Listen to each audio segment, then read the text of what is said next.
Things to know about a cabin crew life. Introduction to the module.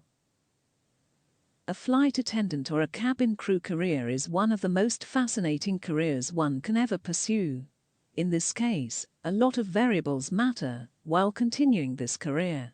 In this module, few of the aspects related to a cabin crew career is discussed here.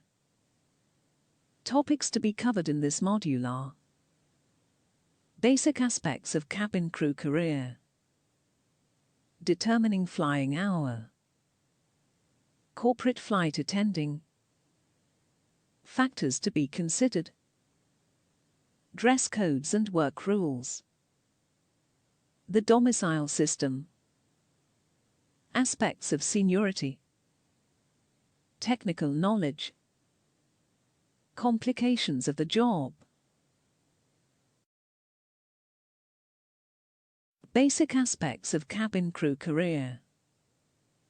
There are some basic aspects which are related to a cabin crew career: pay system, credit time, trip trading, medical expenses, etc. are few of them.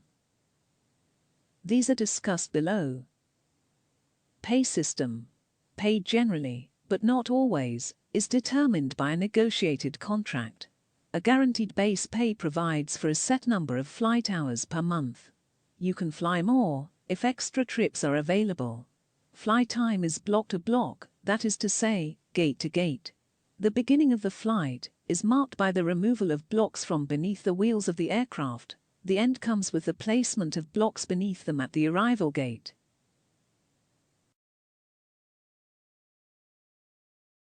Some carriers offer extra pay for the night, over water, international, holiday and overtime flying, and for language qualifications and lead senior deposition. The exception to negotiated pay and work rules is experienced at the non-union carrier. Management sets wages and work rules unilaterally at such an airline. Credit time. Credit time is paid to compensate for ground time and delays or for unscheduled, non-flying time away from home. It is based on a prorated amount of regular duty pay, or on a combination of duty time and actual time. A flight attendant usually is paid for either actual flight time, scheduled time or credited time, whichever is greater.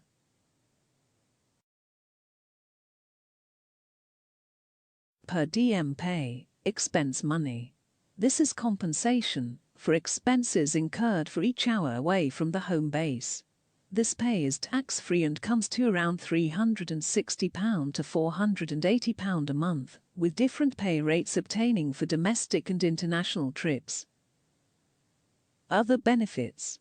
These include reduced rates for hotels, rental cars, cruises, etc. in most cases, credit union membership through your airline, and cut-rate international travel packages for personal travel available through interline clubs. Trip trading. Trip trading is allowed by most airlines. Opportunities to swap trips with other flight attendants give you more flexibility for extended days off by working trips back to back. Certain restrictions may apply, and all trip trading must be approved by crew scheduling. Vacation. From 1 to 15 days after the first year to more than 45 days after 25 years on the job. Medical benefits. The company-provided package usually involves a £100 to £250 deductible. Once the deductible has been met, 80% of the charges is paid by the insurance carrier. Maximum employees' annual out-of-pocket expenses for medical care can range from £500 to £1,000. Medical insurance is available for immediate family members through you as the airline's employee. Effects of seniority. A flight attendant is subject to two types of seniority. The first is in the training class, where either the social security number or age decides one's rank. The second is an actual airline service, where the date of hire, in example graduation date from flight attendant training, governs one's seniority position. Seniority ranking in training is used to select observation trips, and flight attendants' first domiciles through a bidding process. Once on the job, you will find that seniority governs many aspects of your career. Pay scale. Base or domicile assignments. Duty position on board the aircraft. Days off and vacation time. Quality and desirability of monthly trips. Temporary assignments. Order of recall in the event of a furlough. Training, for example, for upgrade to senior flight attendant or supervisor.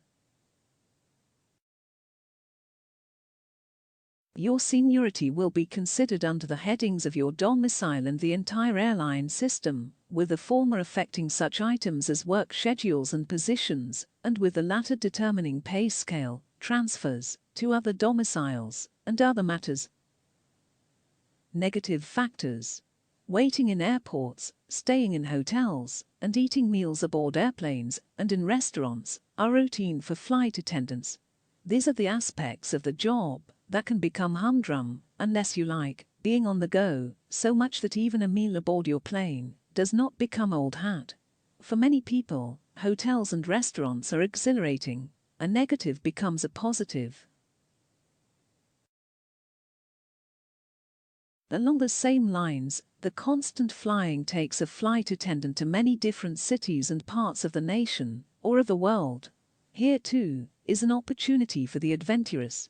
Some layovers are long enough to permit sightseeing, shopping, attending events that you know about ahead of time, or trying out new restaurants. Even airports have some interesting shops. But layovers are not vacation time, and certainly are not always fun. With working flights before and after the layover, flight attendants more often than not spend the time between stints of work either relaxing or sleeping. A final negative for those who probably should not even consider becoming a flight attendant is the irregularity of the work schedule. Most flight attendants, however, consider their schedule to be a plus, not a minus, because they get far more time off to spend on their personal and family lives than do most other working people.